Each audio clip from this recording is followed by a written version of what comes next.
Donc tout le monde, j'espère que vous allez bien aujourd'hui. Donc le sujet de la vidéo actuelle va être un exemple de programme pour un cas client. Donc notre chère Mélanie, jeune dame de 20 ans, qui n'a pas de blessure, elle a un objectif de prise de masse musculaire dans lequel elle voudrait prioriser son développement de fessiers, comme beaucoup de la plupart des jeunes dames de nos jours. Et elle a une disponibilité de s'entraîner 3 fois par semaine avec son horaire de travail. Donc, on va faire un full body workout, donc 3 fois par semaine avec sa fréquence ici de disponibilité. Donc, elle va alterner une séance A avec une séance B. Donc, la première semaine serait par exemple lundi, vendredi, séance A et mercredi, séance B. Puis la semaine subséquente, ça va être l'inverse. Donc, elle va commencer avec cette séance-là ici avec la machine à fessiers ou le glute machine. Pour un 3 fois 8 à 12, on se rappelle que pour tous les exercices avec l'intervalle de répétition prescrit ici, l'idée, ça va être d'avoir une proximité très près de l'épuisement, voire pratiquement à l'épuisement pour tous les mouvements ici, surtout les plus petits mouvements ici d'isolation. Donc, pour la machine à fesses, une fois que elle va être capable de faire 3 fois 12 répétitions avec une charge donnée. Elle va pouvoir augmenter de la charge. Règle générale, on essaie de faire des plus petits incréments de charge, comme 5 livres par exemple. Pour son temps de repos, on sait que les femmes ont tendance à récupérer assez rapidement par rapport aux hommes. Vu qu'elles sont un petit peu moins fortes, ça induit un petit peu moins de fatigue, sont en mesure de récupérer un petit peu plus rapidement. Fait qu'en moyenne, ça va être à peu près 2 minutes de temps de repos entre les exercices. Pour les plus gros et pour les plus petits, ça va être plus à peu près 1 minute parce que, règle générale, ils n'ont pas besoin de plus de temps que ça. Donc, pour son deuxième exercice, donc le dumbbell Bulgarian split squat. Donc, on a fait ça ici en deuxième parce que simplement, les dames, souvent, peuvent être un petit peu plus limitées au niveau de leur préhension, encore plus que les hommes. Donc, l'idée en faisant ça en deuxième, c'est qu'ils vont avoir de la pré-fatigue au niveau de ses fessiers, son bas de corps en général. Donc, les dames n'auront pas besoin de charger autant avec les dumbbells pour un exercice autant stimulant. Puis bien sûr, pour toutes les dames, n'hésitez pas de vous procurer des paires de straps pour de la préhension parce que c'est important que vos mains ne soient le facteur limitant, surtout pour ceux qui veulent prioriser leurs fessiers. Donc ici, on a vraiment couvert nos bases avec tout ce qui est fessier, de quadriceps également. Par la suite, ici, pour ici notre fameux One Arm Dumbbell Row, bien, ça va être un superset ici avec notre Seated Dumbbell OHP Overhead Press qu'on dit en anglais ou un développé d'épaule. Donc, encore une fois, superset ici antagoniste de tirer, de pousser. Donc, pendant qu'on fait notre exercice de tirer ici, puis notre mouvement de pousser, notamment notre shoulder press ici, qui travaille notamment les épaules et les triceps, vont être en mesure de récupérer. Ça, encore une fois, ça va augmenter sa densité d'entraînement, ça va pouvoir maximiser le temps de séance parce que Mélanie a d'autres choses à faire que vivre dans le gym, n'est-ce pas, malgré le fait qu'elle veut atteindre un objectif ici qui lui est très cher. Donc, ça, encore une fois, bon, 12 à 15 par bras pour le dumbbell row et pour l'overhead press, c'est 10 à 15. Vous voyez, encore une fois, c'est un intervalle de répétition. L'idée, c'est vraiment d'éviter la rigidité, c'est d'avoir plus la flexibilité.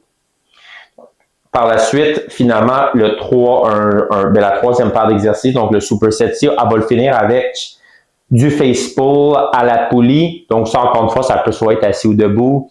J'aime beaucoup le face pull assis à la poulie parce que ça nous permet d'être beaucoup plus stable. Parce que souvent, passer un certain quantité de charge, la poulie va vouloir nous tirer vers elle, puis ça commence à être un petit peu moins pratique. Et elle va jumeler ça avec un exercice d'abdominaux dans lequel elle peut s'allonger par terre.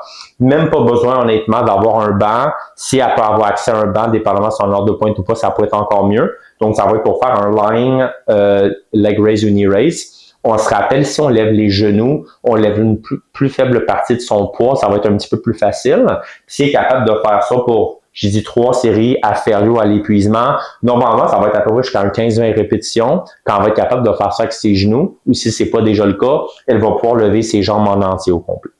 Donc, voici le tout pour la séance A. Par la suite, la séance B, elle va venir ici avec du sumo squat, donc avec BB pour barbell, donc la barre olympique pour un 6 à 10 répétitions. Donc, c'est un mouvement qu'on va mettre beaucoup d'accent sur la surcharge, donc on peut le lever quand même pas mal plus lourd ici. Et même chose, sumo, ça va simplement dire un positionnement de pied un petit peu en dehors de la largeur des épaules avec un petit peu de rotation externe, donc avoir les pieds en diagonale.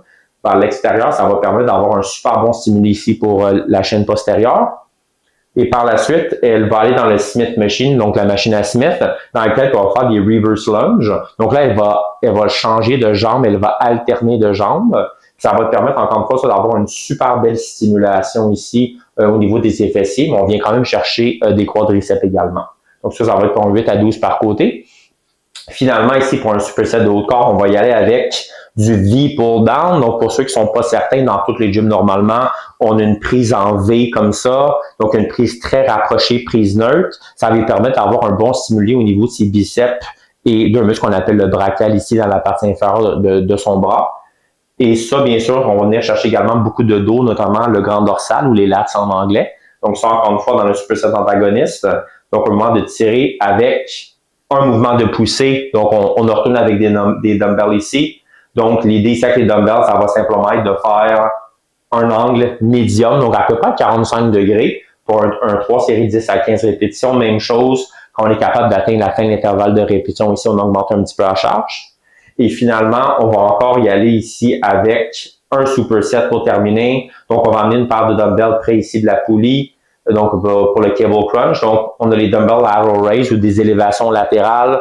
Ça, encore une fois, ça va être plus pratique de les faire debout simplement parce qu'encore une fois, le cable crunch va être à la poulie. Donc, ça se prendre des haltères entre 15 à 20 reps comme ça sur le côté. Puis finalement, le cable crunch, vous avez le choix de le faire debout ou à genoux. J'aime tout le temps mieux encore une fois à genoux parce que l'idée, c'est d'avoir la maximum de stabilité possible. Ça va être encore plus important quand la charge va devenir pas mal plus lourde. Donc, en gros, voici l'entraînement, à part peut-être le bémol du superset avec le V pull down puis le medium incline dumbbell bench. Idéalement, ça serait d'amener un banc inclinable à côté de la poulie. C'est peut-être pas super pratique. Sinon, vous allez quand même vous déplacer d'une station à l'autre. Assez peut-être de juste mettre une serviette comme beaucoup de gens font déjà. Mais à part de ça, les autres se font vraiment, vraiment bien. Un peu comme que j'ai parlé beaucoup dans la chaîne. Je suis pas tout le temps un fan d'avoir une tonne d'exercices parce que c'est une liste d'épicerie puis souvent on a tendance à mettre beaucoup trop d'accent sur la quantité plutôt que la qualité. D'après moi, ça devrait vraiment être l'inverse. Donc, on priorise ici la qualité. Donc, on vient vraiment couvrir nos bases avec ça. J'aurais pu mettre des mouvements d'isolation pour les bras, mais la plupart des dames n'ont pas tendance à vouloir prioriser les bras. Donc, pour ceux jamais qui en veulent, vous pouvez facilement mettre un exercice ici, par exemple, faire même un circuit, mettre un exercice de biceps et un exercice de triceps jumelé ici avec l'exercice d'abdos et l'exercice d'épaule. Et ça peut être une façon de le faire. Donc, tout le monde, voici le cas client de Mélanie. Donc, si jamais vous avez des questions, vous avez des recommandations, n'hésitez pas. N'oubliez pas de liker notre vidéo, de la partager et de vous abonner.